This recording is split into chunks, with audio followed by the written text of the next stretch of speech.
wasn't completely sold on Destiny until I finally got a chance to spend a couple days with the beta, and I suspect that a lot of you are going to feel the same way. But after evolving my hunter to level 7, exploring every available nook and cranny of the gorgeous tower, slowly raising my KD ratio after a couple dozen rounds in the Crucible, and having a few wonderfully unexpected multiplayer moments, I was once again reminded of how Bungie helped change the console landscape with the Halo series, and how it aims to do the same again with Destiny.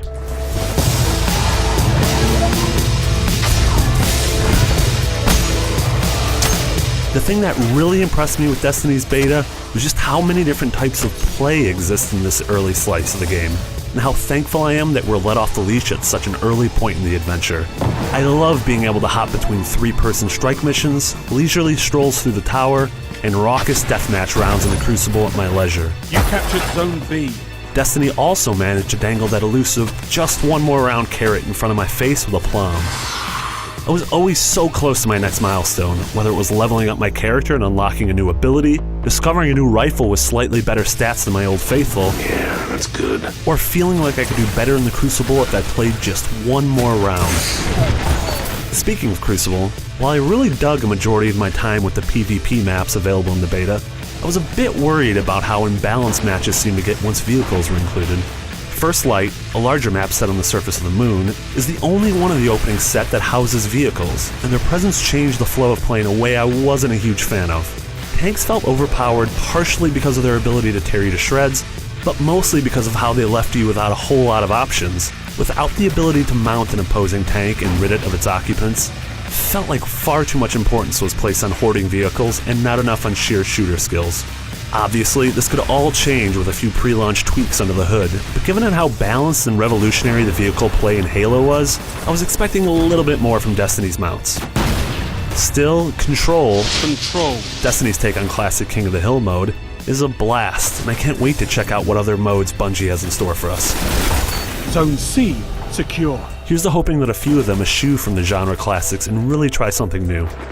And while I appreciate the cooperative nature of strike teams and classic chaos in the 12-player Crucible match, it's Destiny's more subtle multiplayer touches that left a lasting impression on me. Finding yourself in the middle of a firefight that's quickly heading south, only to suddenly gain the upper hand thanks to a group of strangers who appear on the ridge, is surprising and powerful. What's even more is the sensation you feel when they simply move on without ever giving you a chance to say thanks, and the thought that you'll most likely never run across those specific players again. Like stumbling across a fellow wanderer in Journey, or summoning in a random player to help you out in Dark Souls, there's a power in Destiny's moments of anonymity that few games are able to attain. The one thing that Destiny's beta failed to do is convince me that its story is anything more than an inoffensive but generic science fiction tale. While the game starts off on a great note with a cinematic that sets the stage, your ghost will guide you, followed by a nice dose of mystery about who your guardian is and what their role in the world might be, the story isn't what's compelling me to keep playing. Obviously, the studio could be playing their cards close to the vest in the beta, but I would have really loved some sort of interesting story event that really got its hooks into me. But regardless of all of this, Destiny's beta did an incredible job of cluing me in on the foundation and core tenets of the game, and showing me a glimpse of what Bungie has in store for us come September. We've seen some snippets of late game content, and let's just say that the beta is just the beginning of our journey with Destiny.